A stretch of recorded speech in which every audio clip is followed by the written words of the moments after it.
Olá, pessoal. Boa noite a todos. É um prazer novamente estar aqui com vocês. Deixa eu me apresentar. Possa ser que tenha alguém que não me conheça, possa estar participando aí desta série de estudos sobre a fé reformada e a política.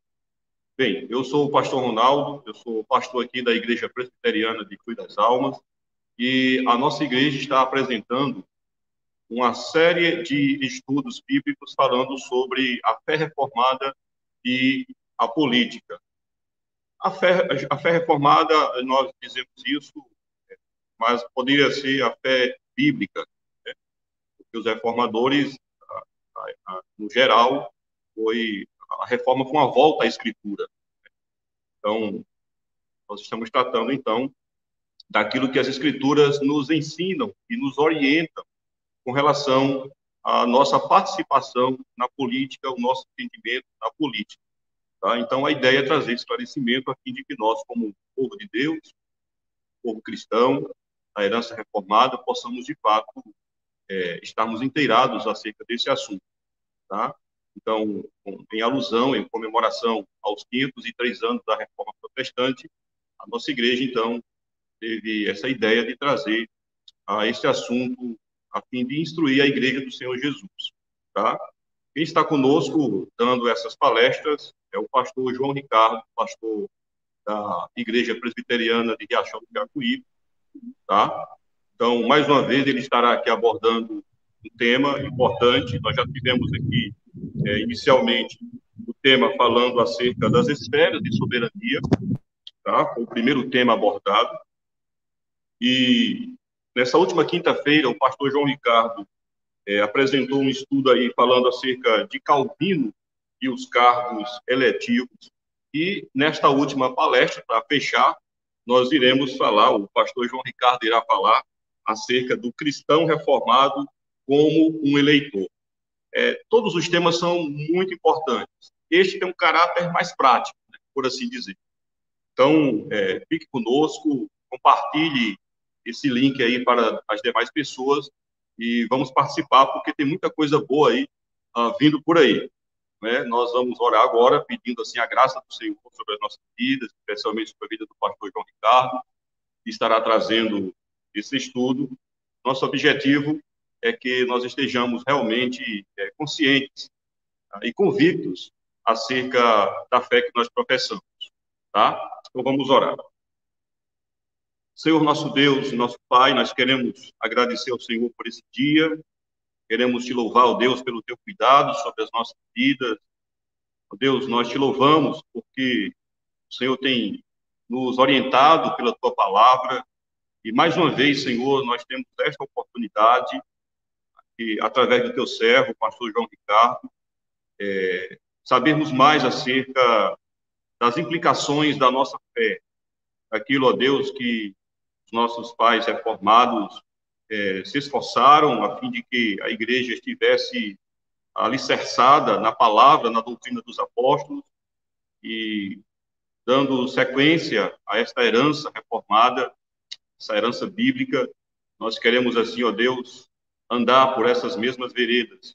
Por isso, pedimos ao Senhor que esteja abençoando a vida do pastor João Ricardo, que o Senhor esteja orientando ele com graça, e de que, ó Deus, pela capacitação do Senhor, ele esteja instruindo a igreja, o povo, nesta palestra tão importante, Senhor, tão desafiadora. E também pedimos ao Senhor que esteja, de maneira geral, nos abençoando, e que possamos compreender e aplicar esta palavra, esse ensino em os nossos corações, a fim de que nós venhamos, de fato, a Deus, ser sal e luz deste mundo. Assim nós oramos, em nome do Senhor Jesus Cristo. Amém. Bem, queridos, agora é com o pastor João Ricardo. Pastor João Ricardo, fique à vontade, meu irmão. Deus o abençoe. Amém. Obrigado, pastor Ronaldo. Agradeço a congregação de Cruz das Almas, esta igreja amada. Que Deus possa abençoar os irmãos que compõem esta igreja, ao conselho da igreja, os presbíteros que compõem aquela igreja para a glória do Senhor, para que possamos, de fato, testemunhar de Cristo neste mundo, ok? Nós vamos falar hoje de um tema muito importante, que é a fé reformada e a política, mas a questão relacionada ao cristão reformado como um eleitor. Esse é o tema que nós vamos abordar hoje, que é um tema muito propício para nós, muito rico, né? Muito rico, porque ele demanda um interesse notoriamente público nosso em relação a este tema que é de suma importância para a Igreja do Senhor Jesus como um todo, ok? Muito bem, nós vamos começar a nível de introdução, gente. A nível de introdução, seguindo aqui para a introdução, observamos nesse estudo como é importante se apropriar da grande tradição reformada e ouvir o que ela tem a nos ensinar a dizer sobre política e magistrado civil. Nós podemos ver isso ao longo dessa série de palestras que nós desenvolvemos aqui nesta plataforma, visando exatamente o entendimento do que a fé reformada diz sobre as esferas. Nós vimos sobre as esferas, né, o governo das esferas, a esfera da família, da igreja e do Estado. Nós vimos como eles se relacionam, de que maneira eles se interlaçam, de como eles caminham juntos, e vimos também a questão dos cargos eletivos, se é necessário ou se é legítimo, né, o cristão se envolver com a política, né? Então, isso nos ajuda a entender o magistrado civil. Já temos visto como a fé reformada nos orienta quanto à questão da família e de como a teologia calvinista tem, de maneira sobejamente, uma influência para as liberdades individuais dos homens, onde tudo depende da vontade soberana do Senhor. Essa é a ideia que nós estaremos desenvolvendo aqui. Nesse estudo, seguindo aqui para o nosso próximo slide, nesse estudo nós procuraremos agora a entender qual é o papel do cristão reformado no sufrágio. Qual é a influência da cosmovisão política do cristão reformado na hora de escolher o candidato a um cargo eletivo? Porque nós vimos que é possível o cristão escolher alguém para estar em eminência, estar em autoridade, estar no governo. Mas a questão é, quem é que eu devo escolher para estar no governo? Quem é que eu devo escolher para estar governando sobre a comunidade do povo de Deus e também sobre a sociedade civil como um todo, de maneira a isso glorificar a Deus? Então, como é que eu devo fazer essa escolha? De que maneira, que pressupostos precisam ser analisados para poder fazer essa escolha? É nesse caminho, nessa direção que nós estaremos abordando este tema. Seguindo aqui para a nossa primeira implicação, deve-se primeiro considerar a relação do eleitor cristão com o magistrado civil. E aqui eu volto novamente para esse tema, porque eu acho que precisa ser enfatizado isso, a minha relação como cidadão e o magistrado civil. Eu preciso sempre atentar para isso. Muitas vezes nós ignoramos que deve haver uma relação entre o cristão reformado como eleitor com o magistrado civil. Às vezes a gente ignora isso, né? Eu vou colocar alguém no poder, eu vou colocar alguém ali no poder, eu preciso entender qual a minha relação com essa pessoa que vai estar no poder, governando, durante um período que é determinado pela legislação. Antes de votar, o cristão reformado deve considerar a sua responsabilidade com o magistrado civil. Então, eu preciso entender a minha responsabilidade. Eu não posso simplesmente ir lá, voltar, colocar lá meu número do meu candidato e não entender as implicações desse ato. Né? De uma perspectiva bíblica, lógico, de uma perspectiva não humanista, de uma perspectiva que vem de Deus, de uma perspectiva que vem do Senhor. Isso aqui é importantíssimo a gente sempre ressaltar. Se você não tem esse entendimento, se você não tem essa abertura, né, de compreender essa necessidade dessa relação, me parece que você está mergulhado numa falta de compreensão do que seja essa vida reformada como eleitor, ok? Então, nós vamos ver isso.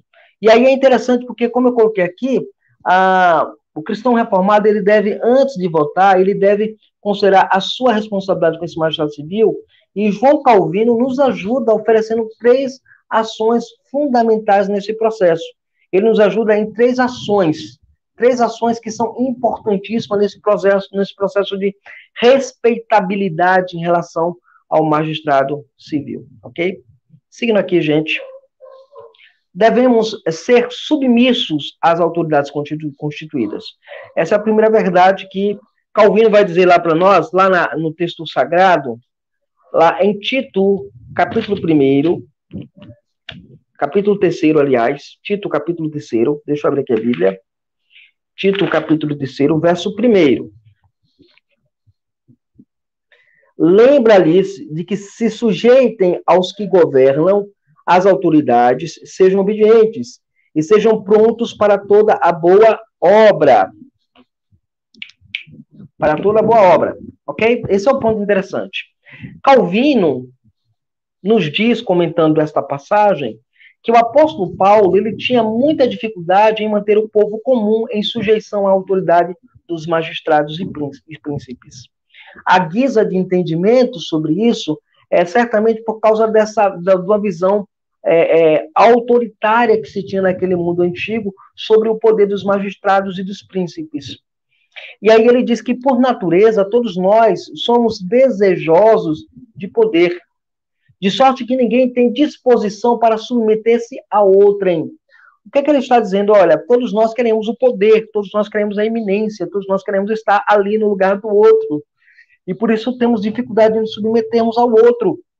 Paulo agora se volta para aqueles que o admoesta em termos gerais, no sentido em que tranquilamente respeitassem a ordem do governo civil, obedecessem às leis e se submetessem aos magistrados, pois a sujeição aos príncipes e a obediência aos magistrados que o apóstolo requer se estende também aos editos e leis, bem como a outros diversos deveres cívicos. Então, o que Calvino está dizendo é o seguinte, olha, o primeiro papel de um cristão reformado, quando ele vai às urnas, é entender o seguinte, eu estou disposto a me submeter a essa autoridade que eu estou escolhendo para governar durante o período estabelecido na legislação? É a este indivíduo que eu estou dando o poder através do sufrágio para que ele governe sobre mim e eu tenho um coração dócil para aceitar de maneira submissa os pensamentos, as ideias, as ideologias, a maneira como ele vai se portar, e que de fato o que ele está fazendo é algo que vai, como nós vimos, né, na aula passada, que quando o magistrado civil se mune de leis que refletem a lei moral, não há por que questionar a autoridade nesse sentido. Mas em algum dado momento você está disposto a se submeter, então o primeiro passo é submissão.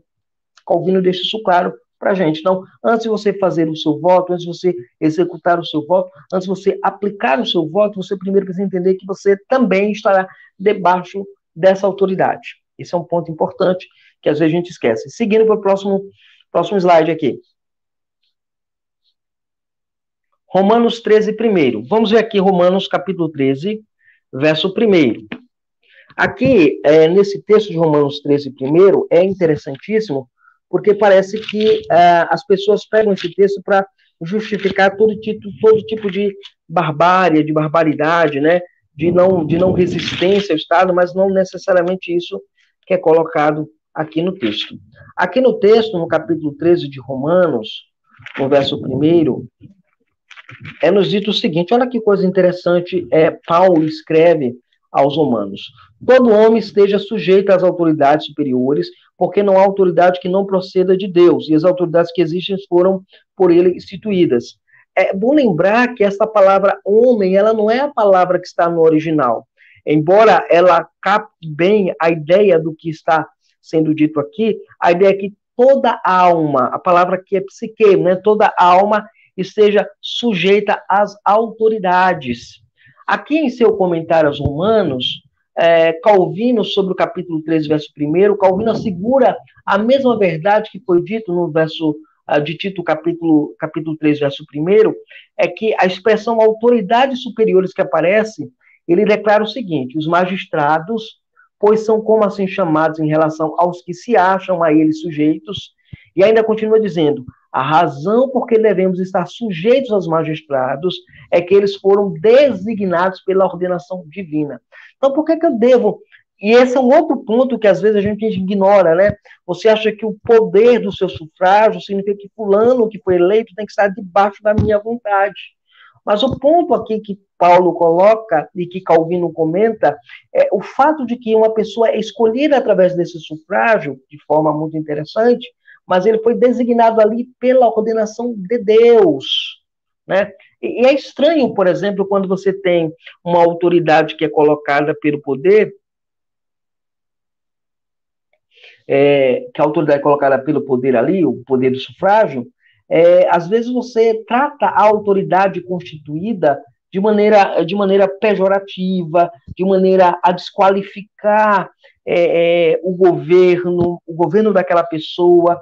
Você começa a infringir contra a lei de Deus, dos 10 mandamentos, mais em particular o 5º mandamento, né, que exige de nós todo o respeito, toda a submissão, todo compromisso com aquela pessoa que está em eminência sobre nós, como eu falei na aula passada, né, na aula da quinta-feira, como foi mencionado aqui.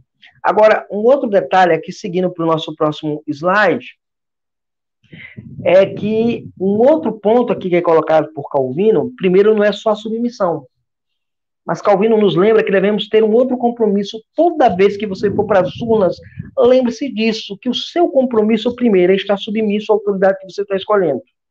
Segundo, o seu compromisso é orar pela autoridade que você está escolhendo, ou que foi escolhida, né? Calvino ensina isso de forma muito clara quando ele comenta Jeremias 29:7. O próprio reformador nos lembra que Jeremias exorta o povo do pacto a fazer essa oração, né? Jeremias diz Calvino, Jeremias vai ainda mais longe, bem que os judeus tenham sido levados para a Babilônia com a condição de prestar obediência voluntária à autoridade do rei Nabucodonosor. E a forma de testemunhar isso era por suas orações. Ele não só lhes ordena pacientemente para aguentar o castigo que cai sobre eles, mas também para que fossem fiéis, súditos de seu conquistador. Ele não só proíbe que eles sejam sediciosos, mas incitá-los a obedecer a partir do coração, para que Deus seja um testemunho da sua sujeição e obediência. Qual é a ideia aqui de Calvino? Veja bem, veja lá o que diz lá Jeremias. Abra sua Bíblia lá em Jeremias, né? Livro do profeta Jeremias, capítulo 29. Veja bem o que diz o texto sagrado, Jeremias 29, verso número 7. Diz assim para nós. Olha o que diz o texto sagrado para nós. Diz assim: procurai a paz da cidade, para onde vos desterrei, e orai por ela ao Senhor, porque na sua paz vós tereis paz. Então, Calvino diz que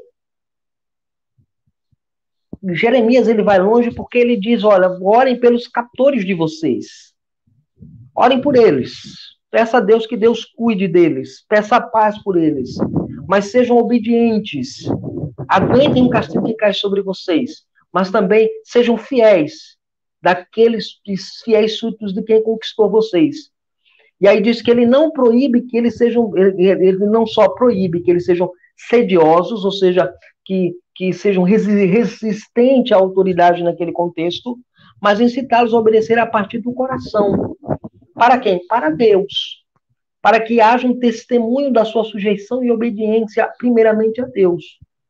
Então, como nós sabemos que o fundamento da autoridade que é colocada através do sufrágio está na vontade última de Deus, e como nós entendemos que nesse sufrágio nós estamos debaixo dessa submissão, nosso papel agora é orar por aquele que foi escolhido, que está em eminência, aquele que foi colocado, o prefeito, o governador, o presidente, os vereadores, os deputados, precisamos orar por eles.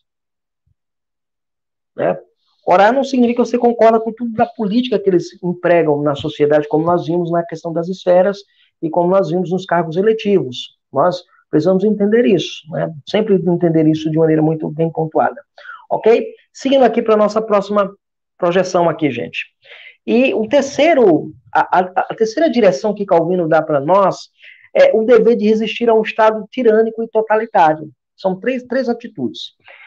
Não significa que o sufrágio dá aquele que é eleito, que é escolhido, o poder plenipotenciário, né? Não é isso. Esse terceiro elemento da concepção calvinista de política é a legitimidade de resistir a um Estado, a um governo déspota ou tirânico ou totalitário.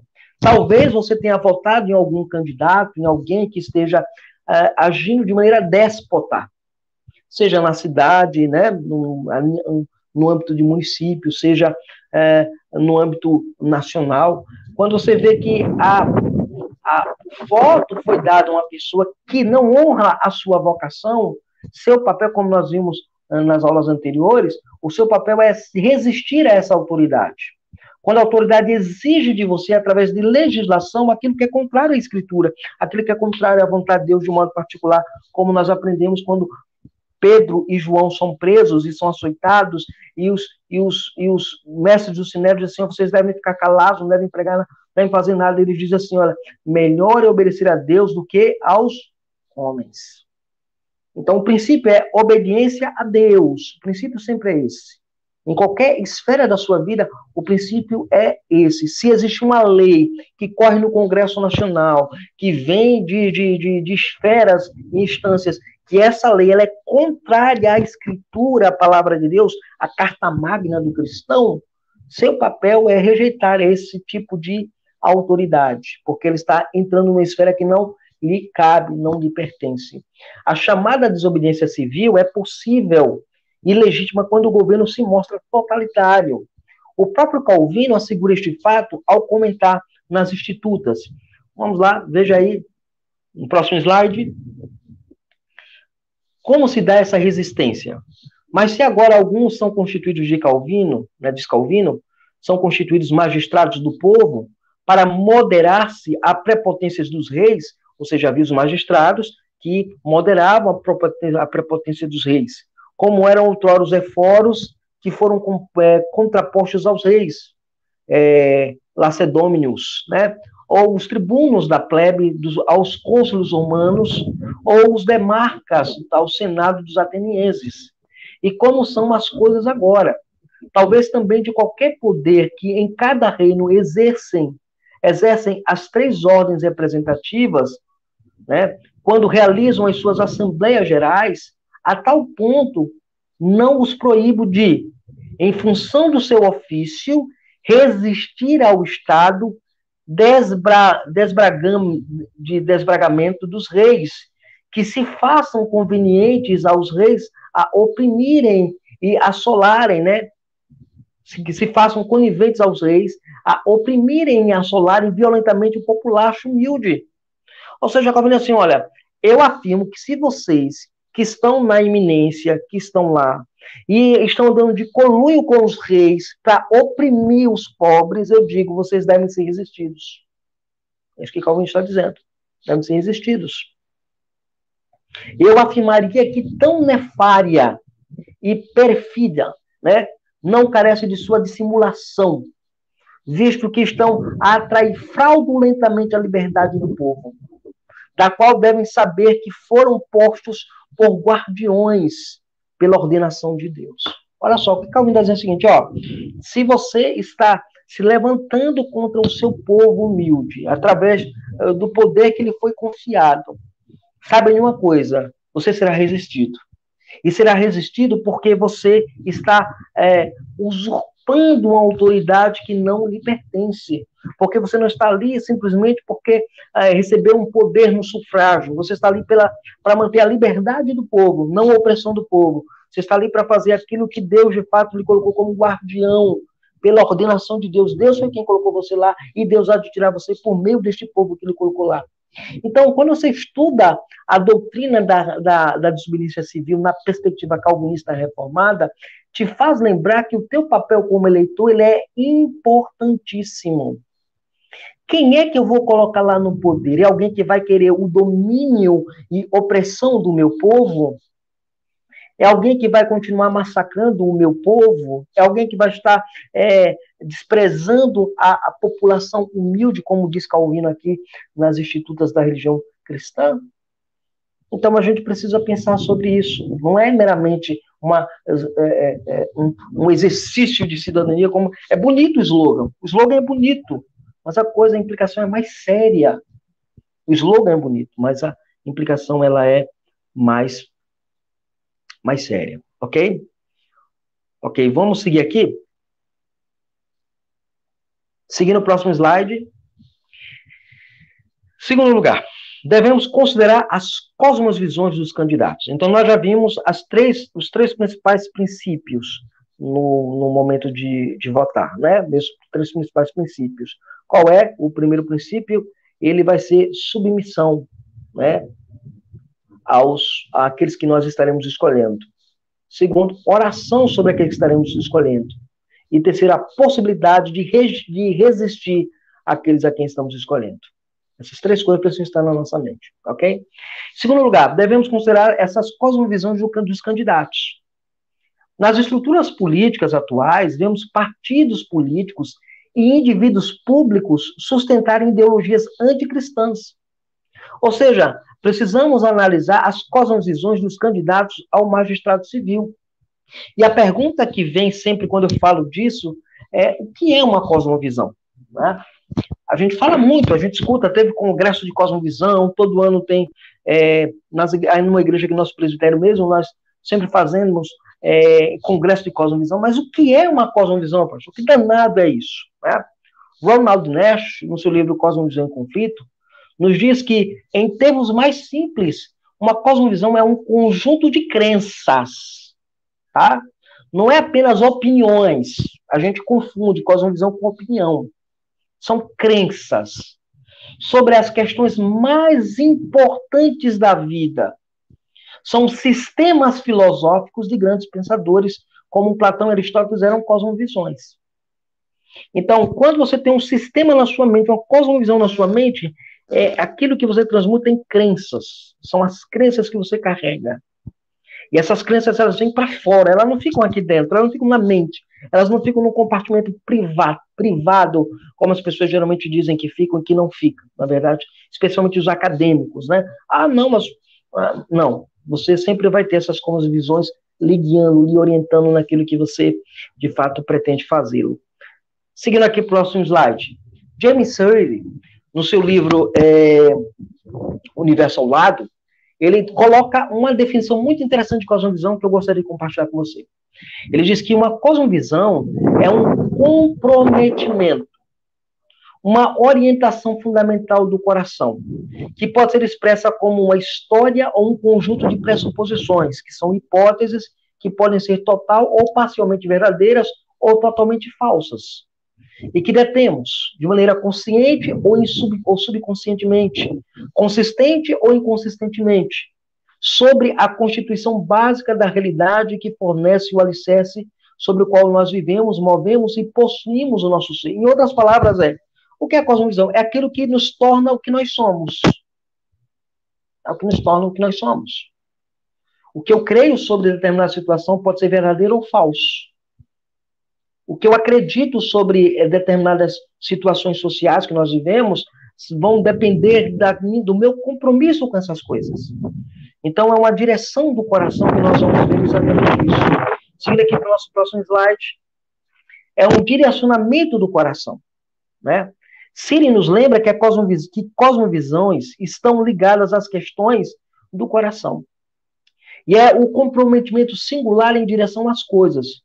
O coração sempre é o alvo nas batalhas da cosmovisão. Lembra o Paul Tripp, no seu livro Instrumentos nas Mãos do Redentor.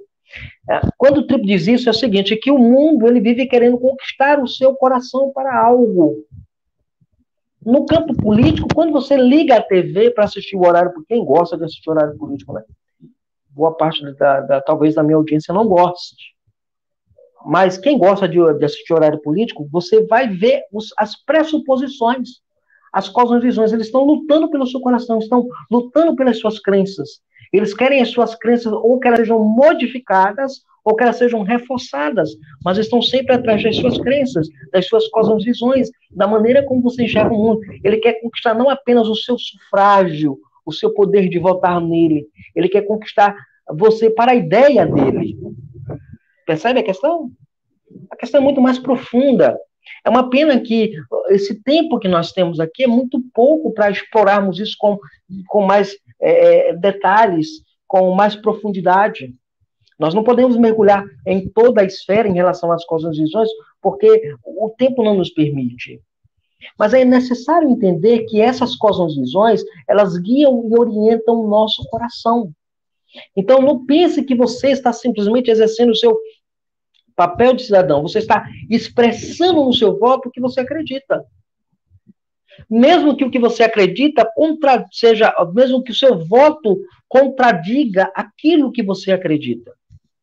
Mesmo a escolha do seu candidato contradiga aquilo que você acredita em termos de religião, de fé cristã, de vida cristã, de tudo que está debaixo da revelação de Deus. Às vezes você suprime para poder votar em alguém que você sabe que notoriamente é contrário à visão bíblica, teológica sobre essas questões.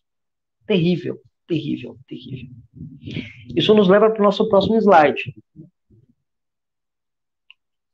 Como funciona a cosmovisão? Esse é o ponto. Como funciona? A cosmovisão funciona, gente, como óculos. Eu uso óculos. O pastor Ronaldo, que apareceu aí no início dessa nossa aula, usar óculos. Então, funciona como óculos. Se essa lente aqui que eu coloco aqui, colocar uma coloração azul, tudo que eu vou ver através da lente é azul. Ou seja, são como óculos, pois são uma espécie de premissa para o modo como você enxerga o mundo. É uma maneira como você enxerga o mundo. Ronald Nash, mais uma vez, nos lembra que óculos corretos são capazes de nos oferecer um foco mais claro. A cosmovisão correta pode funcionar de modo parecido. Quando alguém olha o mundo pela perspectiva da cosmovisão errada, o mundo não faz sentido. Então eu preciso entender que óculos eu estou usando para enxergar o mundo em minha volta. E no ato da eleição, que é principalmente um viés que a gente precisa considerar nessa cosmovisão, em quem eu estou votando? Qual é a cosmovisão que fulano tem? É meu candidato, tem carisma, é bem quisto. Eu sempre digo aqui em casa, aqui a gente está tendo aqui na cidade tem muita polarização política, talvez não seja diferente em Cruz, nas cidades pequenas de interior. Mas aqui nós temos uma polarização política muito gigantesca, que a igreja literalmente ela fica dividida, fica um grupo A e um grupo B, um grupo A e um grupo B. E a minha pergunta, geralmente, quando eu entro nessas tensões é: o que o seu candidato pensa sobre Deus, sobre Bíblia, sobre revelação de Deus no sentido daquilo que a Escritura diz? O que o seu candidato pensa sobre família? São essas coisas. Que talvez para você seja melhor pensar no calçamento da rua, que precisa do calçamento na sua rua, do que pensar nessas outras questões que são fundamentais. Isso a gente precisa sempre pensar, tá? Pensar mesmo. Seguindo aqui, gente. Próximo slide. Cosmovisão e seus elementos básicos. Eu ia falar algumas coisas sobre os elementos básicos, mas o tempo não nos permite. Então, eu vou falar sobre os principais elementos básicos de uma cosmovisão. Ok? Primeiro elemento básico, Deus. O elemento mais básico para uma cosmovisão é como esta cosmovisão vê e concebe a ideia de Deus. Questões relacionadas à sua existência, se ele existe, qual é a sua natureza, existe apenas um Deus verdadeiro, ele é pessoal, pode ser conhecido. Ou seja, o meu candidato tem alguma visão sobre Deus, talvez para você seja relevante. Porque você aprendeu a pegar a sua religião, a sua maneira cristã de viver, e levá-la só para o domingo. Mas não para o dia a dia, não para a escola, não para a faculdade, não para o campo político, né? Deus, ele é o elemento essencial da vida cristã no domingo, mas não no dia a dia. Precisamos parar com isso. Deus tem sido sequestrado da nossa vida diária. Deus tem sido colocado na periferia da nossa existência, o que é terrível. Né? Recentemente vi o presidente da maior nação do mundo, né? Segundo falam, ele declarou uma coisa interessante. Alguém falou na campanha dele que ele é um homem muito conhecido. E a resposta dele foi simples, objetiva. Não, eu não sou conhecido. Eu não sou famoso, eu não sou grande. O único que deve ser conhecido neste mundo é Jesus Cristo. E se você tem uma perspectiva sobre Deus. Deus.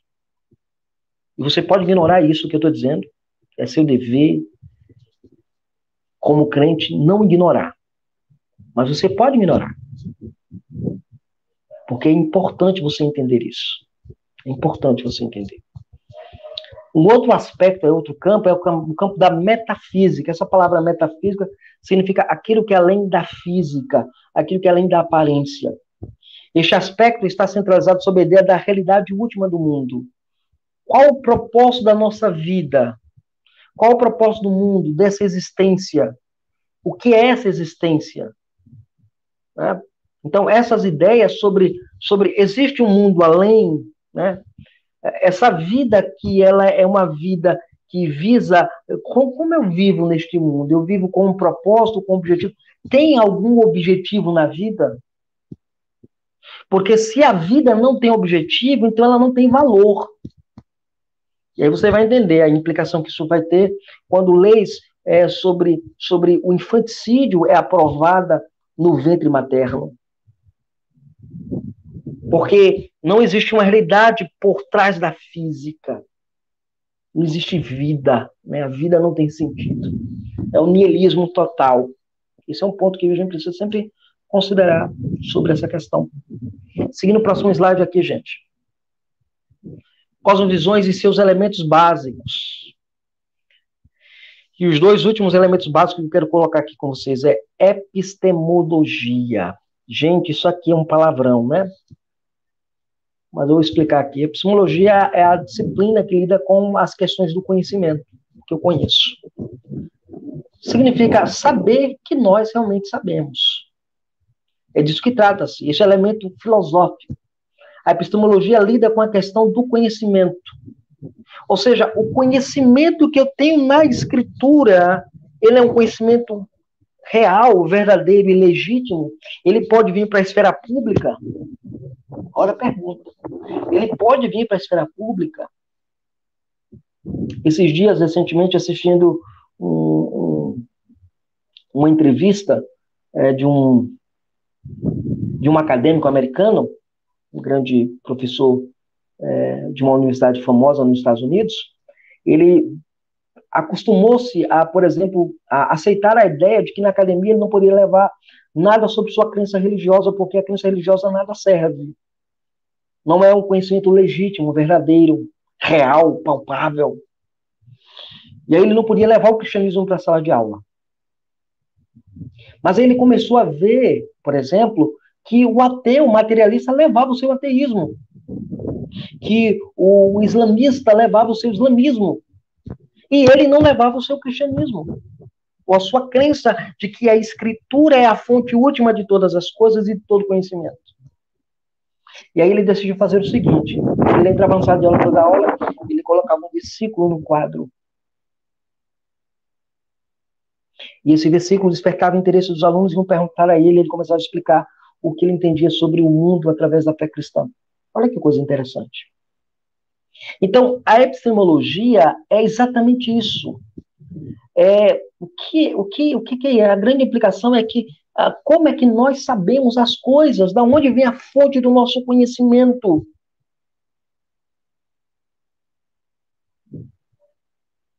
E aí lembramos que a cosmovisão é a nossa visão sobre o que é o conhecimento, onde é a fonte do conhecimento. Então, quando eu trabalho isso, eu vou levar isso para a política. A fonte de conhecimento no campo político não é as teorias políticas atuais. Não. em primeiro princípio do cristão bíblico reformado é o que ele pensa sobre o conhecimento que deriva da palavra de Deus. Será que o conhecimento meu como crente é válido para essa pessoa? Será que o meu conhecimento é legítimo? Ou é todo mundo, ou é todo crente considerado um bando de burro como eles pensam que a gente é? Precisa entender isso, né? Um bando de ignorante, né, como eles pensam. E, por fim, ética e moralidade. É um outro elemento básico na cosmovisão. Perguntas fundamentais sobre os absolutos da ética e da moral são tratados nessa característica. As leis morais são absolutas para todos os homens. Aqui é o ponto que a gente precisa entender, né? Eu posso até ignorar a epistemologia, que não deveria. Eu posso trabalhar aí Deus e ética e moralidade. Posso fazer isso. Porque quando eu trabalho valores absolutos, né, a chamada ética formal, eu vou entrar com aquilo que nós chamamos de decálogo. O que a lei de Deus determina é válida para hoje? Será que eu teria algum escrúpulo em votar em alguém que aprova uma legislação de infanticídio? Entende aqui a questão? Porque ética e moralmente, nós cristãos somos contra qualquer tipo de infanticídio, inclusive o que a gente chama de aborto. Nós somos contra. Mas teríamos a cara de pau de, como crentes, votar em alguém que tem esse viés, essa direção, essa cosmovisão. A gente precisa pensar mais sobre isso. Seguindo aqui, gente. Próximo slide. O quarto lugar aqui, né? Os pressupostos que devem ser analisados na hora do sufrágio. E aqui entra agora o que é fundamental para a gente. Os pressupostos que precisam ser analisados na hora do sufrágio. Na hora de eu escolher o meu candidato, esses pressupostos precisam estar sempre claros na minha mente. No mundo atual, vivemos uma forte negação de tudo que se nos redireciona para Deus. E os homens, eles possuem vários pressupostos que fundamentam a sua cosmovisão. Por isso, precisamos considerar estes pressupostos. Eu preciso entender como funciona a cosmovisão. E aí, como eu sei como funciona a cosmovisão, Deus, né? Tem lá Deus, o conhecimento sobre Deus, né? E o padrão moral ético. Quando eu tenho essa estrutura montada, eu tenho capacidade de avaliar agora os pressupostos. E aí eu vou fazer isso. Na hora de votar no meu candidato, eu tenho que analisar o que ele tem como conhecimento tácito, como pressupostos dele. Ok? Seguindo aqui o nosso slide. Primeira, a negação da religião. A religião, gente, ficou de fora das discussões políticas, pois é tratado como mera opinião e não como conhecimento verdadeiro. Na falsa concepção de que, para que o Estado mantenha sua laicidade, é necessário impedir que discursos religiosos ou homens que se declaram abertamente cristãos assumam liderança do Estado. Lembra lá que tem até um projeto de lei querendo impedir que evangélicos concorram a cargos públicos? A Nancy Pearce, naquele livrinho lançado pela CPAD, que já está esgotado, Verdade Absoluta, a Pearce, uma grande calvinista, ela nos lembra que no pensamento atual a religião não é considerada uma verdade objetiva a qual nos submetemos, mas trata de uma mera questão de gosto pessoal que nós escolhemos. Então, veja, quando você percebe que o seu candidato ele já nega o conhecimento que a religião pode oferecer, e aqui a religião entende-se cristianismo, né? Recentemente agora vi um livro que lançaram agora, muito bom, Contra o Cristianismo. Depois vocês procuram esse livro, é um livro muito interessante. A ONU e a União, acho que é a ONU e a União Europeia, alguma coisa assim, que se levantando contra o cristianismo, né? A chamada cristofobia. É um livro muito bom, acho que é um livro que vale a pena você adquirir para entender como a religião ela é atacada. A religião não é qualquer religião, é o cristianismo. E aí, por isso, há tanto empenho de uma parcela da política moderna em varrer toda a noção religiosa ou cristã de nossa sociedade. Por que eles levantam contra... Veja, por que existe uma forte ênfase de derrubar esse pilar chamado religião ou cristianismo? 3 coisas querem derrubar. Primeiro, o cristianismo. Segundo, família. E depois, propriedade privada. Se atacar essas 3 bases, você acaba com a estrutura social do nosso mundo. Isso aqui é fundamental você entender isso. Então, esse princípio aqui de negação da religião é um pressuposto muito grande que você vai ver no candidato. Você vai ver ele negando a direção da religião para as questões importantes da vida. Ok? Seguindo aqui, próximo slide. A queda dos valores morais. E aqui é outro ponto que a gente precisa entender, né? O campo da ética. O relativismo tornou-se o padrão no joguete político dos nossos dias. O relativismo é aquela postura que não há mais valores absolutos, não há mais absoluto, tudo é relativo. O dito de muitos relativistas morais são o seguinte: ele roubou, ela roubou, mas foi por uma causa nobre. E assim vivemos uma onda onde é ilícito roubar. Não há mais valores morais em nossa sociedade, especialmente na classe política. Mas essa queda e essa quebra de valores, gente, morais, se vê de forma evidente na defesa de bandeiras específicas. E aí essas bandeiras específicas são pressupostos, e esses pressupostos são cosmovisões.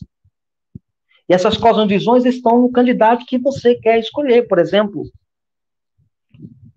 Seguindo aqui. Próximo slide. Aborto. O infanticídio, gente, tem sido apoiado e defendido por partidos políticos em nosso país. E que nós, como cristãos, temos oferecido defesa liberada quando nós votamos e quando nós apoiamos o plano de governo apresentado naquele horário político, ou você faz agremiação no partido e você vai buscar todo o programa do partido para que você vê que eles querem exatamente isso. Ou mesmo quando sabemos que nas coligações, nos Partidos Unidos lá, há partidos que têm esse projeto para a população. A Bíblia é claramente contra o aborto, no princípio geral do mandamento de Êxodo, capítulo 20, verso 13, não matarás. O mandamento de não matar é claro a esse respeito. Então, o meu princípio de pró-vida é o princípio que deve ser mantido, inclusive na hora do meu sufrágio. Na hora da minha escolha, eu sou um crente reformado e vou votar em alguém que é a favor do aborto. É inadmissível. Isso é fora de cogitação. Seguindo aqui nosso slide. E aí eu trago mais uma vez Calvino, o grande reformador, sobre a preservação da vida nesses critérios. Né? Calvino advoga o direito da vida como um bem inalienável, ao comentar o 6º mandamento da lei de Deus. Ele considerava a vida humana como algo sagrado. Ele diz: devemos recordar que o homem foi feito à imagem de Deus. Devemos considerá-lo como santo e consagrado. Aquele bebezinho ali é santo e consagrado. Isso implica que, ao fazermos violência ao homem, estamos também agredindo a Deus que o fez conforme a sua imagem e conforme a sua semelhança. Isso é Calvino, lá no seu comentário aos 10 mandamentos. Seguindo aqui. Ainda Calvino e a preservação da vida. Na sua Opus Magnum, gente, As Institutas da Religião Cristã, no 2º livro, capítulo 8, encontramos uma exposição detalhada da lei moral de Deus. Na seção 39, Calvino argumenta que a preservação do direito à vida começa naquilo que nós chamamos de solidariedade e unidade da raça. E que cada ser humano, diz Calvino, deve se preocupar com o bem-estar do próximo. E ainda diz que do resumo deste mandamento é de proibir toda violência, toda injúria e qualquer dano que se possa infligir ao corpo de nosso próximo. E, portanto, nos ordena que nos sirvamos de nossos esforços daquilo que é possível para conservar a vida de nosso próximo. João Calvino, Institutos da Religião Cristã, capítulo, livro 2, né? Capítulo 8, parágrafo 39. Né? Ele deixa isso lá bem claro Dê uma lidinha lá depois. Seguindo aqui, próximo slide. E ainda Calvino, tratando sobre o sexto mandamento e a vida, ele vai dizer o seguinte: além disso, ver Deus que proibiu o assassínio como uma coisa feia e ultrajante. Ele diz: asseguremos-nos que aquele que se eleva contra o seu próximo para assassiná-lo não é digno de viver sobre a terra, porque ele é o pior do que uma besta da selva. Aí é os sermões de Calvino sobre Deuteronômio, tá, gente? Pus aqui uma edição de Kindle que eu tenho, muito bom o comentário de Calvino, infelizmente em inglês. Tá? Aqui o grande humanista reconhece a validade da pena capital como instrumento de preservação do direito à vida. Abortistas deveriam morrer porque estão infringindo o direito à vida. Calvino, como patrono dos direitos humanos, ensinava de forma incontestável que se deve preservar a vida humana.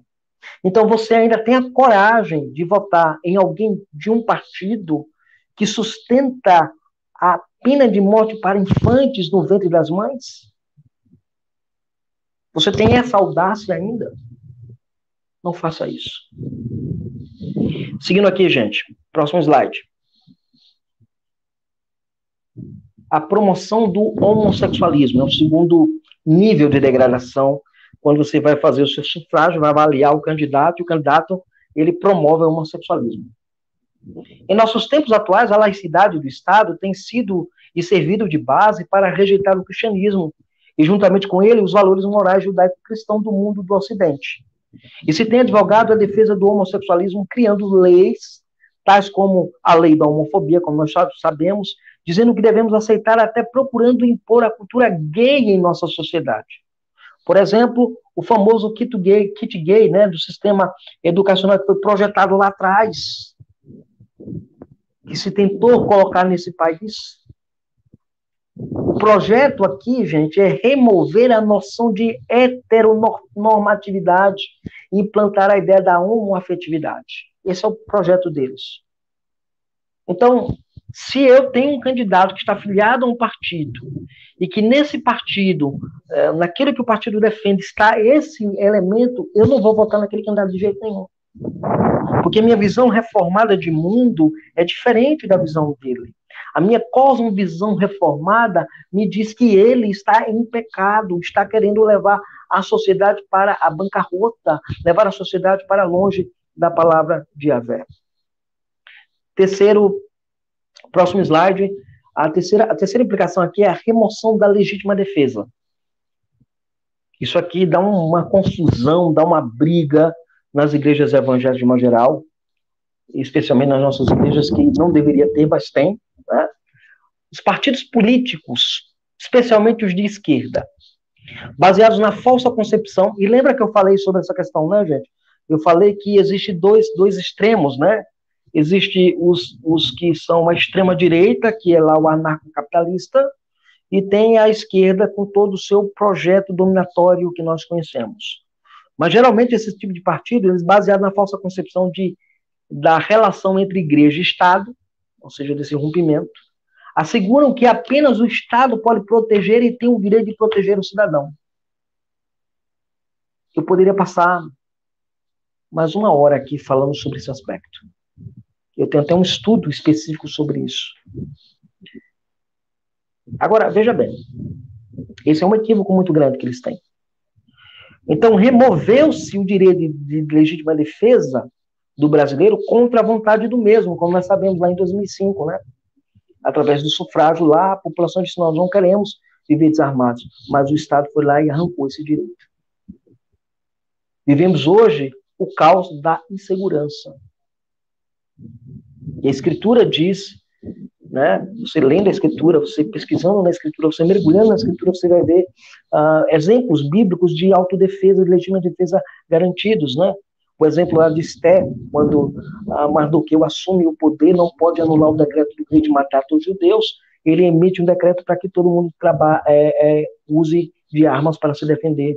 Ou quem não lembra lá de Neemias, quando está construindo o templo, construindo os muros de Jerusalém, e aí vinham os samaritanos, criavam uma algazarra, destruía tudo. Aí foi quando Neemias decidiu fazer com que cada indivíduo colocasse uma colher de pedreiro na mão e uma espada na outra. E aí houve uma paz, porque sabiam que eles estavam armados. Então, a gente tem que entender isso, gente. Tá? Você pode não ser a favor de que você tenha arma. Isso é um direito seu. Mas o papel do cristão reformado é pensar no bem do outro. Não só no meu bem, mas no bem do outro. Ok? Seguindo aqui o nosso próximo slide. A desintegração familiar é o que nós vemos dentro do espectro político de hoje. A doutrinação na escola pública é o primeiro passo que você tem. Hoje vemos as nossas crianças sendo transformadas em defensoras de sistema socialista e comunista.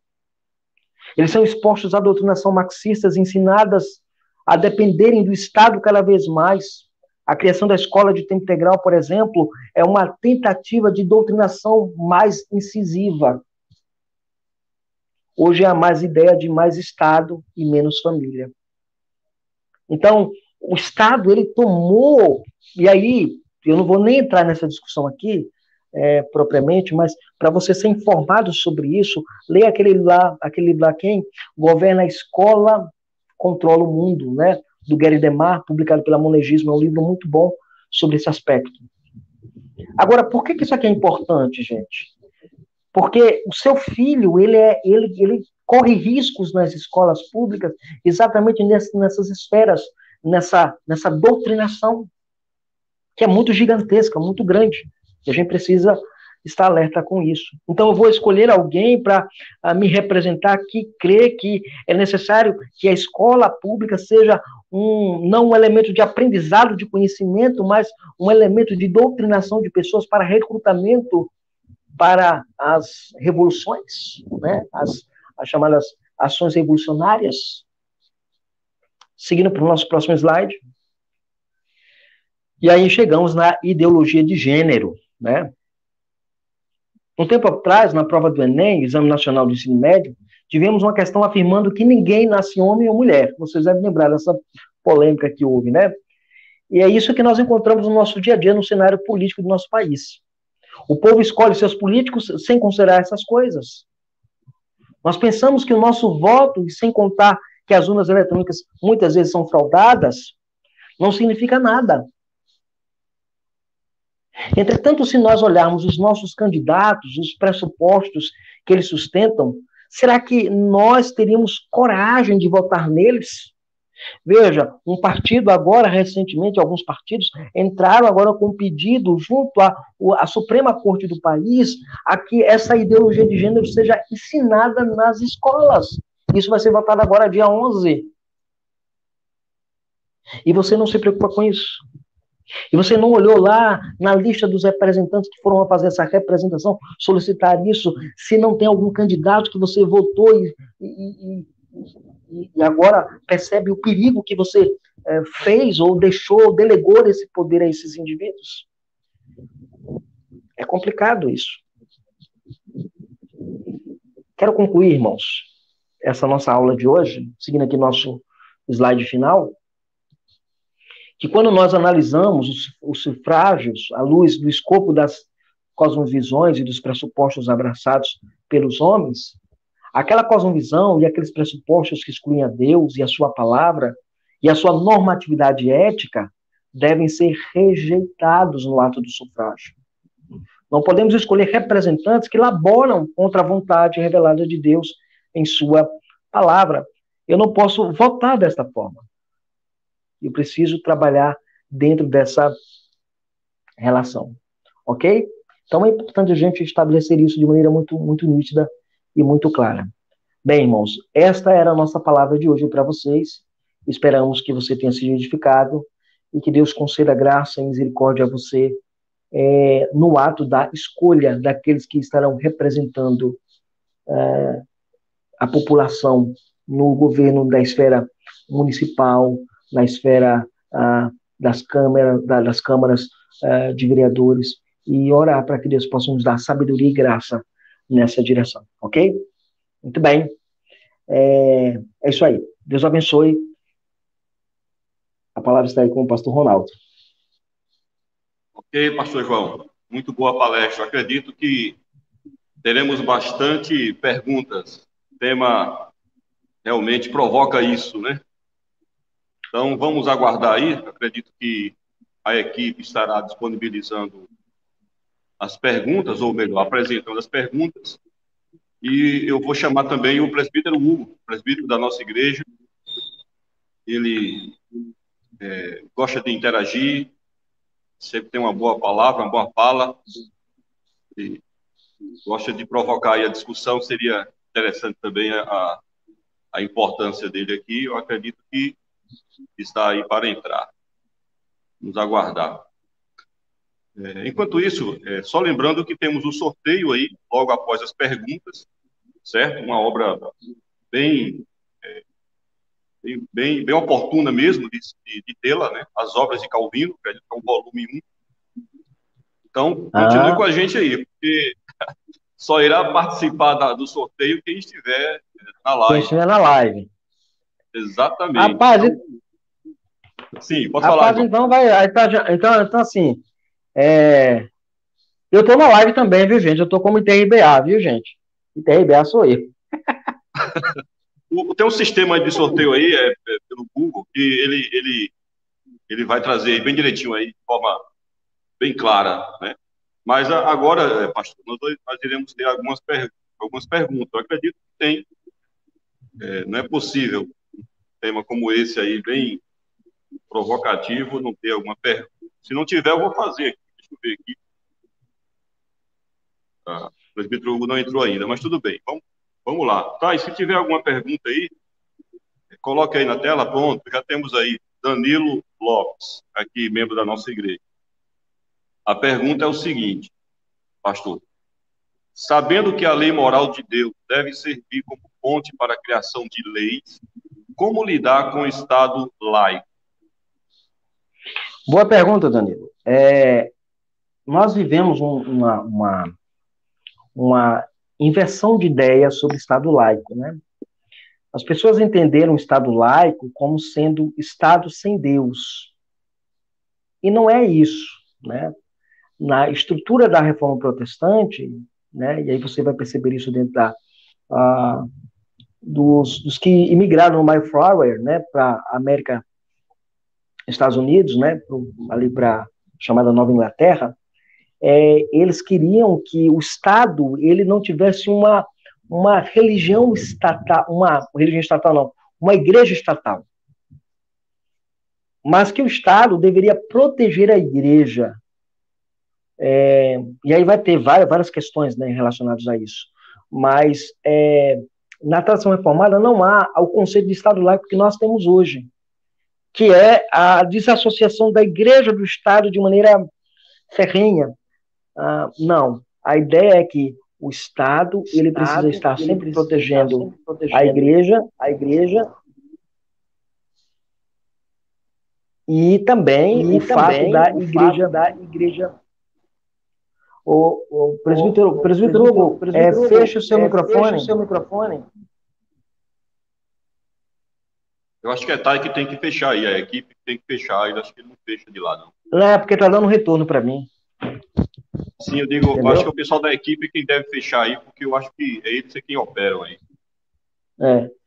O que é interessante, então, é isso. Quando você tem a lei de Deus e tem a noção de Estado laico como um Estado sem Deus, não vai funcionar nunca. Mas quando você entende que o Estado é laico, no sentido de estar debaixo, como nós vimos nas esferas, né? Como é que o Estado é laico? Ele não se interfere nas esferas, mas ele está debaixo da ordenação de Deus. Ele não pode fazer nada que é contrário à vontade de Deus. Por isso que Calvino vai dizer assim que a lei, toda a legislação que vier posterior, ela deve refletir a lei moral. Essa é a relação muito, muito básica que a gente tem sobre essa relação, né? Então, no nosso caso, no Brasil, as pessoas importaram a noção de Estado laico no Estado arreligioso, ou Estado sem Deus, um Estado ateu. A ideia seria essa, o Estado ateu. Ou ter alguma coisa... o ateísmo varrer toda a noção de cristianismo dentro das esferas, ok? E não é isso dentro da proposta reformada que nós estudamos.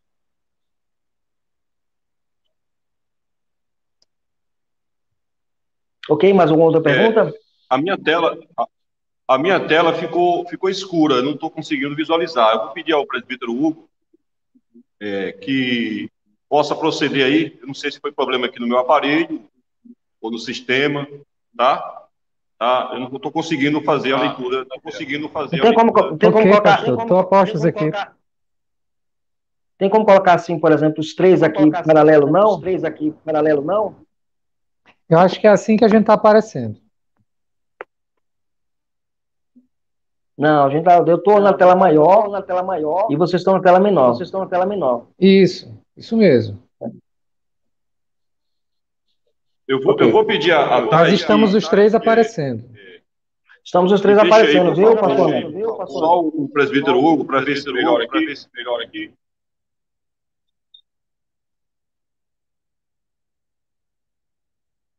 Pronto, o que Aí Thay sim. fez agora foi colocar a gente na Não entendi aí. telas do mesmo Fala. tamanho. Estamos os três ao mesmo tempo, pastor.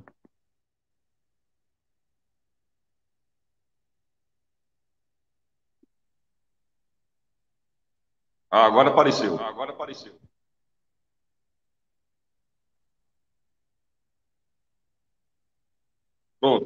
Pronto, a gente passa para Respondeu uma a pergunta próxima aí? pergunta ou a gente continua com essa? Já concluiu essa daí? Já sim. Ok, então vamos para a próxima pergunta. Presbítero, coordena essa daí. Pronto, estou esperando o Tayane colocar aqui a próxima pergunta. Talvez não, parece que não tem. Essa foi a única pergunta que apareceu. Deixa eu fazer um comentário sobre essa pergunta, é muito interessante.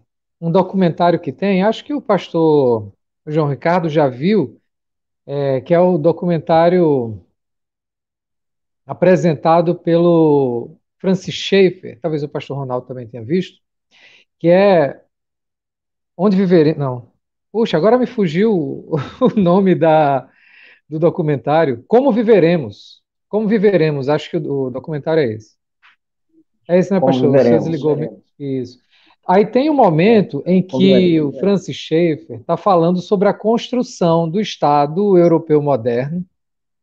E aí ele vai a um tribunal famoso. Eu acho que esse tribunal fica em Genebra, não tenho certeza agora, mas tenho a impressão que sim. E aí, logo na entrada do tribunal, tem um quadro bem grande em que a justiça é representada de maneira alegórica e ela tem uma espada na mão e a espada está apontando para baixo e na parte de baixo do quadro, justamente para onde a espada aponta, tem um livro aberto, que é a Bíblia. E aí o que ele vai dizer é que quando o Estado moderno se constitui, ele se constitui como Estado laico, e essa foi uma imensa contribuição dos reformadores. O Estado laico é uma herança reformada. Como o pastor mencionou, a ideia de Estado laico foi deformada, foi deturpada. Mas o Estado laico, ele foi pensado pelos protestantes de tradição reformada para proteger a igreja. O que é o Estado laico? É o Estado que não se confunde com a igreja, mas os laicos aí são cristãos. O Estado laico, como ele, por exemplo, aparece nos Estados Unidos, ele é um Estado que é laico, mas é cristão, que tolera outras religiões, desde que elas não sejam escândalo na sociedade, mas a tutela é cristã. Eu mencionei esse quadro que é apresentado pelo Francis Schaeffer, porque ele diz: olha, o Estado moderno surge dentro de um contexto social em que o consenso era cristão. Aí veja, o laicismo contemporâneo é que estragou tudo. Então a gente recebeu, por exemplo, nas nossas universidades, uma forte influência dos modelos franceses que são anticlericais desde a Revolução Francesa. Veja que no Brasil a primeira universidade é fundada aqui em 1808. Ali se instala um anticlericalismo, que tem várias raízes, mas uma outra raiz do anticlericalismo são as ideias positivistas, que são um pouco posteriores, mas que têm um grande efeito nas constituições republicanas no Brasil. Então, o anticlericalismo, ele marca a nossa política, embora também marque a nossa política um certo catolicismo conservador, até certo momento, depois esse se perde, depois esse é destruído, mas até hoje nós temos ecos disso. O preâmbulo da nossa Constituição vigente, né, a Constituição de 88, evoca a bênção e a graça de Deus sobre a nação brasileira. A gente aqui esquece isso. E tem um estudo muito interessante de um membro do. Eu esqueci agora aquela instituição de juristas cristãos, Anajure, né? Um membro da Anajure escreveu um texto muito interessante, lembrando que o preâmbulo da Constituição faz parte da Constituição. Né? Então, a nossa Constituição, ela ainda guarda, por assim dizer, uma sombra da importância do cristianismo para o povo brasileiro. Né?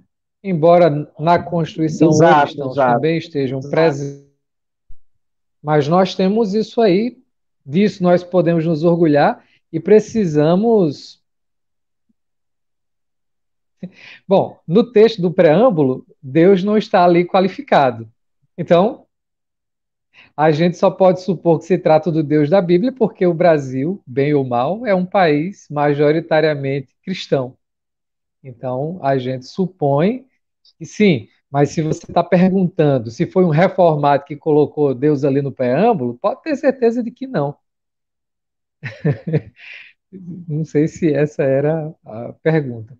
O fato é que se faz ali uma menção a Deus e não resta dúvida de que a intenção dos constitucionalistas era fazer uma referência ao Deus a partir da perspectiva cristã. Isso. Muito bom. Isso. Muito bom. Pastor João quer comentar alguma coisa sobre isso? Ou vamos passando aí para isso? Não, basicamente é isso mesmo. Basicamente é isso mesmo. Ele lembrou bem a questão do Schaeffer. Lembrou bem a questão do Schaeffer. Documentário lá. E basicamente era assim que a fé reformada via a discussão do Estado laico. Certo. Deixa eu citar, eu falar de um livro aqui rapidinho, do pastor João. Peraí.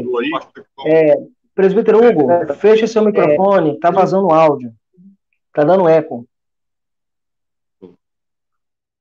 Deixa eu mencionar aqui rapidinho, pessoal, um livro que o pastor João citou aí na palestra e que tem na livraria confessional, tá? Quem controla a escola governa o mundo. Então, um excelente livro, certo? E tem a ver com uma citação aí que o pastor João fez. Então, é só procurar aí livraria confessional que você terá esse livro. Tem mais pergunta aí, equipe aí, operacional?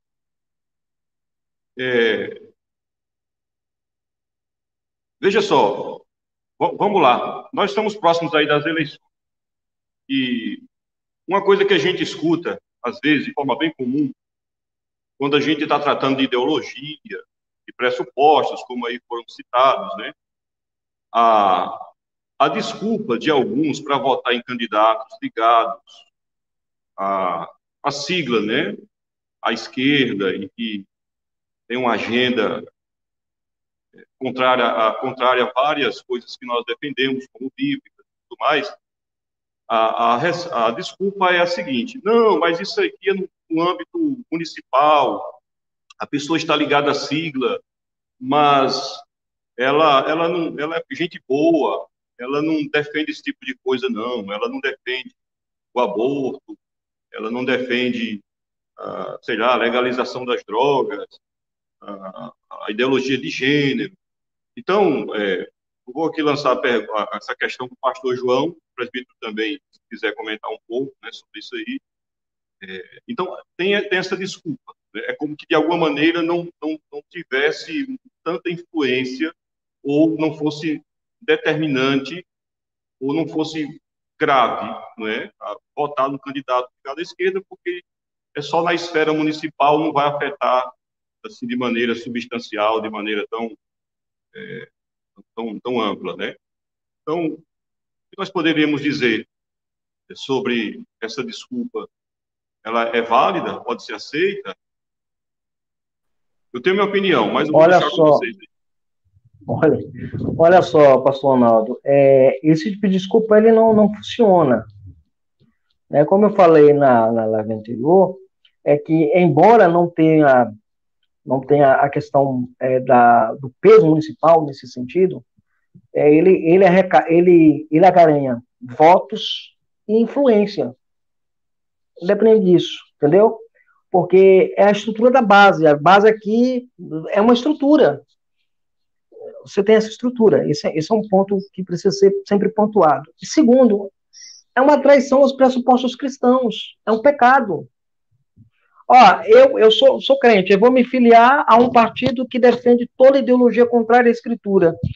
O que me impede de criar um partido, por exemplo, que defenda os pressupostos aproximados das Escrituras? Porque aí aquilo que o presbítero Hugo colocou, né?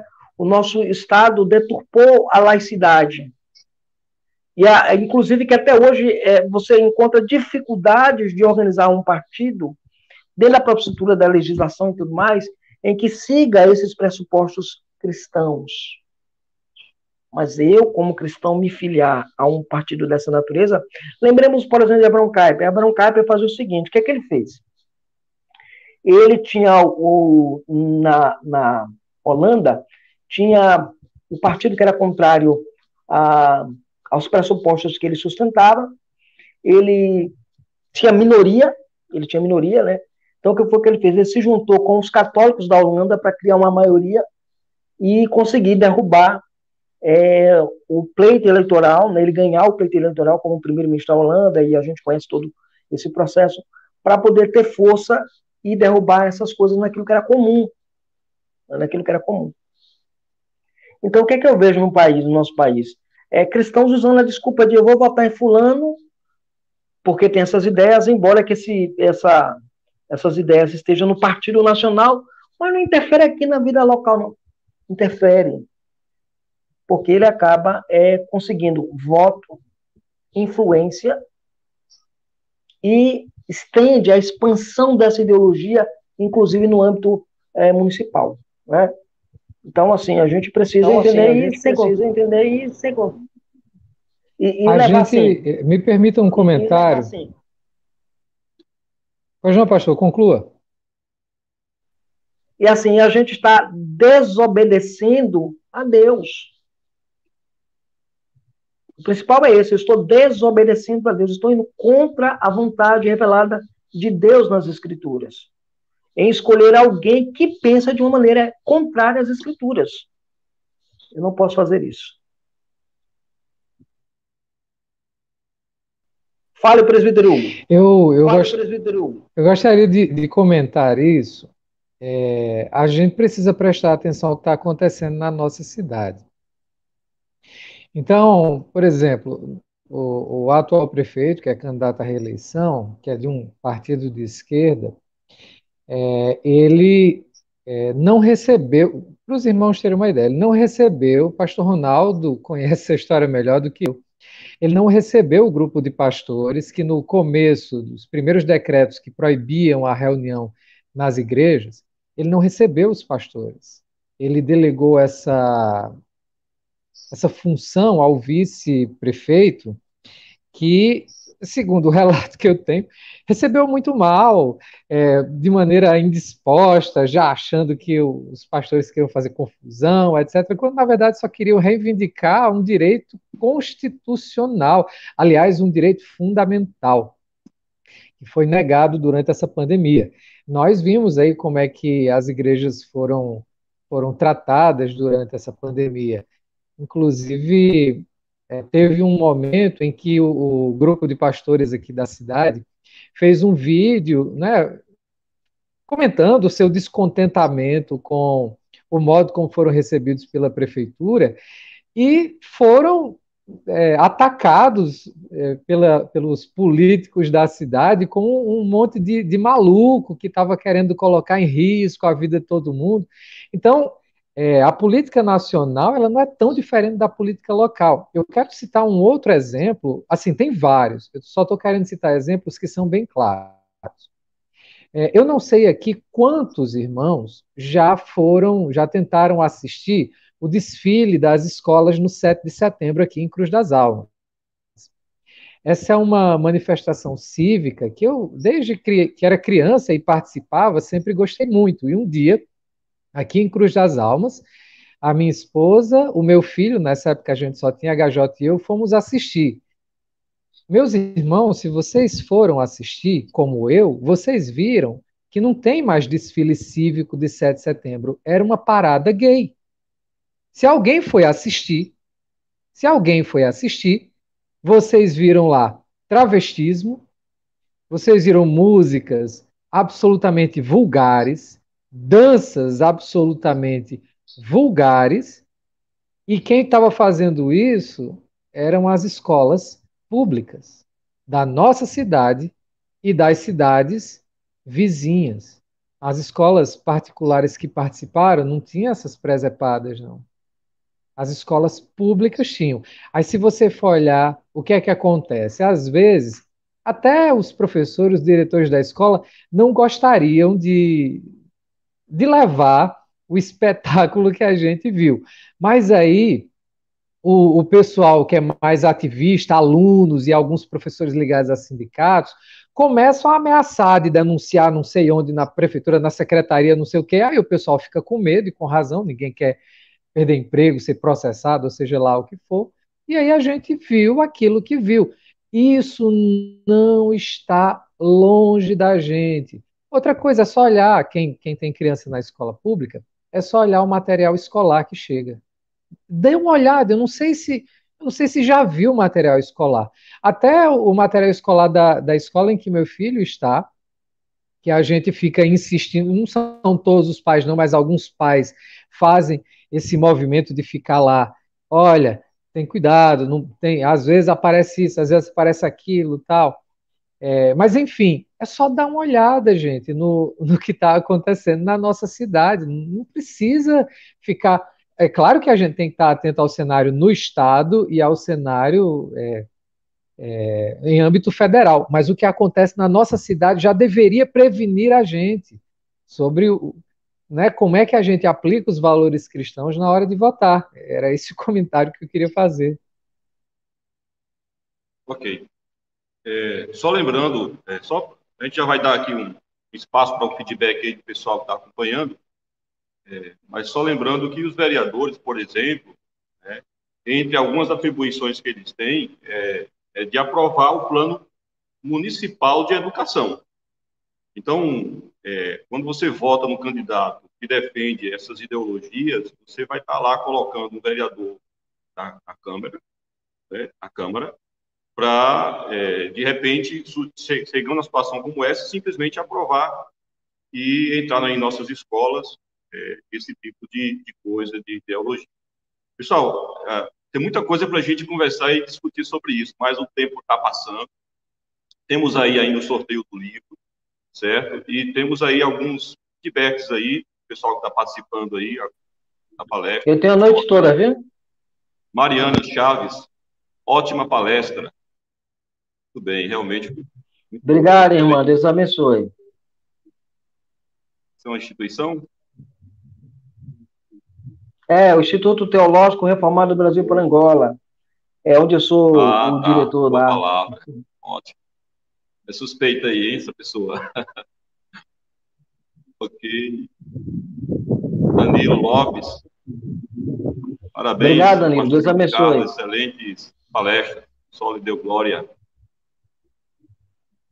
Pode ler, presbítero, aí. Olha lá. Manuel Neres, aqui da nossa igreja. Parabéns a todos que se empenharam para realizar essas palestras. É bacana reconhecer aí, inclusive o esforço quem está atrás aí do sistema, né? Tayane aí nos ajudando, tem sempre dado esse apoio.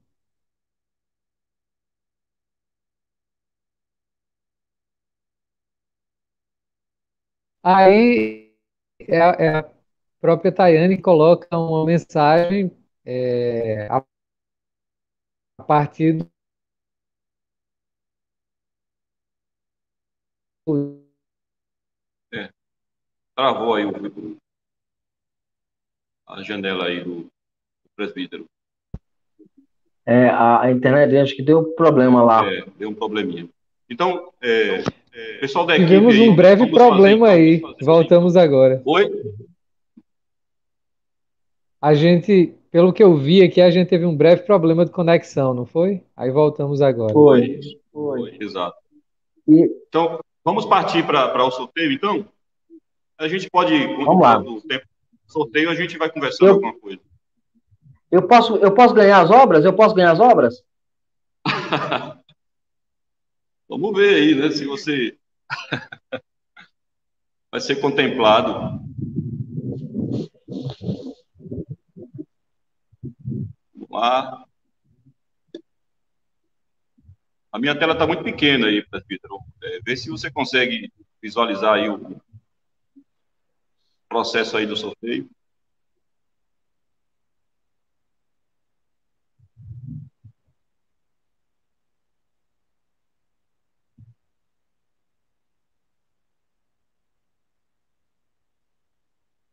Está processando aí, né?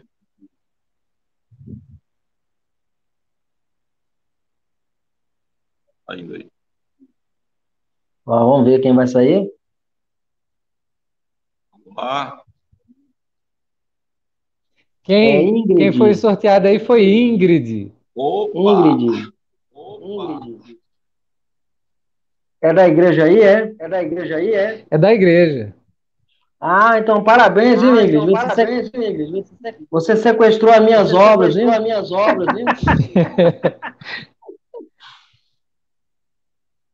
Qual é mesmo o livro? Me lembre aí, pastor, eu não lembro.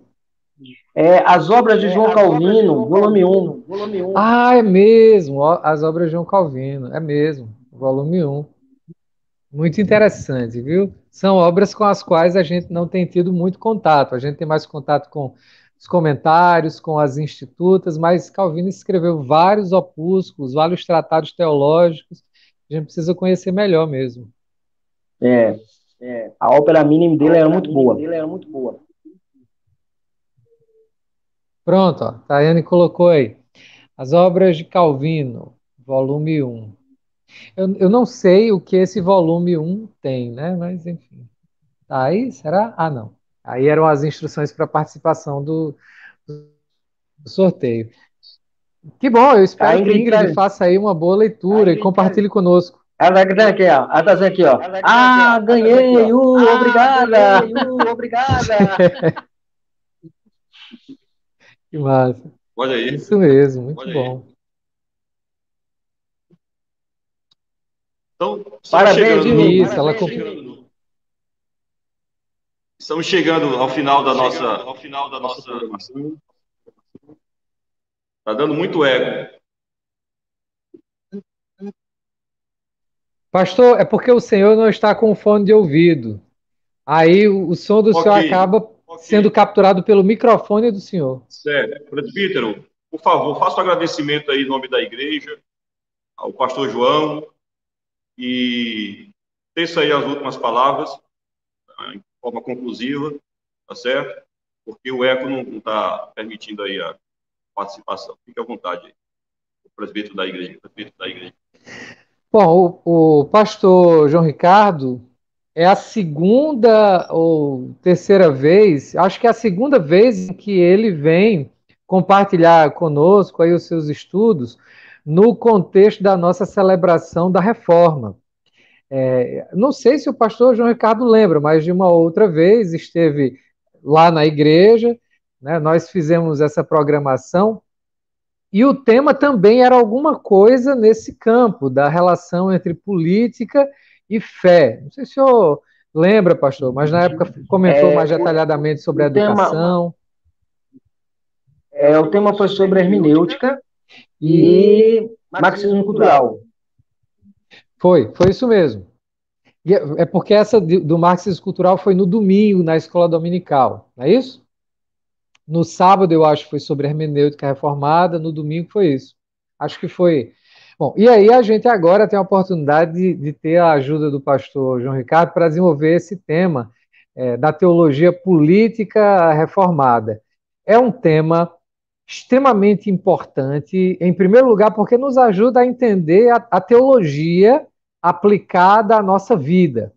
É um tema teórico, como nós vimos, é um tema que exige um bom manejo das escrituras, mas é também e principalmente um tema muito prático, do qual a gente precisa se apropriar para que nesse tempo em que nós somos chamados a exercer a nossa cidadania como cristãos, que a gente possa fazer de maneira zelosa e de maneira fiel. Então, fica aqui o nosso agradecimento, não apenas às informações que foram trazidas pelo pastor João Ricardo, mas também os conselhos, certamente, o ensino de maneira geral. Nós ficamos muito contentes e muito felizes com a contribuição do pastor João Ricardo. É preciso que a gente entenda que o pastor João Ricardo falou dos princípios bíblicos para o exercício da cidadania por meio do sufrágio, por meio do voto. E a gente precisa lembrar que votar como cristão é também buscar os políticos mais competentes. Okay? Isso é extremamente importante. Quando Calvino, isso bem lembrado pelo pastor João Ricardo, quando Calvino diz que o voto busca o magistrado, né, o político que seja virtuoso, é claro que entre as virtudes de um político estão a sua competência como gestor, como legislador e como juiz. A gente precisa lembrar sempre disso, tá? Então, a gente precisa agora aplicar não apenas pelo exercício direto da participação política, mas também participando de outras maneiras, incentivando outras pessoas a colocar em prática valores cristãos durante em qualquer momento da sua participação política, que certamente não se restringe ao voto ou à própria candidatura. Né? Como o pastor lembrou, tem várias pautas que estão aí em questão e a gente precisa manifestar. Às vezes a nossa indignação e às vezes a nossa aprovação, quando o que está em pauta estiver em acordo com o que nós cremos. Então, mais uma vez, agradeço, a Igreja Presbiteriana de Cruz das Almas agradece aí a disponibilidade, a generosidade do pastor João Ricardo em estar conosco e nos ajudar na compreensão desse tema complexo, mas tão importante, como é a relação entre fé, a nossa fé reformada, e a política. Pastor, muito obrigado, viu? Eu que agradeço aí o carinho dos irmãos, né? Para mim é uma satisfação estar de volta com os irmãos e, como eu sempre digo, nós estamos à disposição, né, para o reino de Deus, né? Somos igrejas pequenas, nós somos igrejas pequenas, mas igrejas que amamos a Jesus Cristo, amamos o Evangelho, amamos a palavra de Deus. Quero agradecer ao meu amigo pastor Ronaldo pelo convite, né? Ao presbítero Hugo e aos irmãos de modo geral da igreja, né? A Tayane aí, que ficou aí nos fundos aí por trás, nos bastidores, né? Passando meus slides, né? Era ela que estava passando os slides, viu, gente? Era ela que estava passando os slides. Deus abençoe, estenda graça sobre a vida dela. E parabéns à igreja pela iniciativa e espero que tenha sido de grande utilidade na vida cristã dos irmãos e crescimento. Eu aprendi mais estudando mais sobre o assunto, né, mergulhando sobre o assunto mais para poder apresentar, e creio que vocês descobriram também, alguns de vocês descobriram alguma coisa a mais sobre o que pensar sobre política, sobre a reformada, essa relação importante para a nossa vida. Deus abençoe vocês e o ministério de vocês, tanto o pastor da igreja quanto os presbíteros, para a glória do Senhor. Deus abençoe.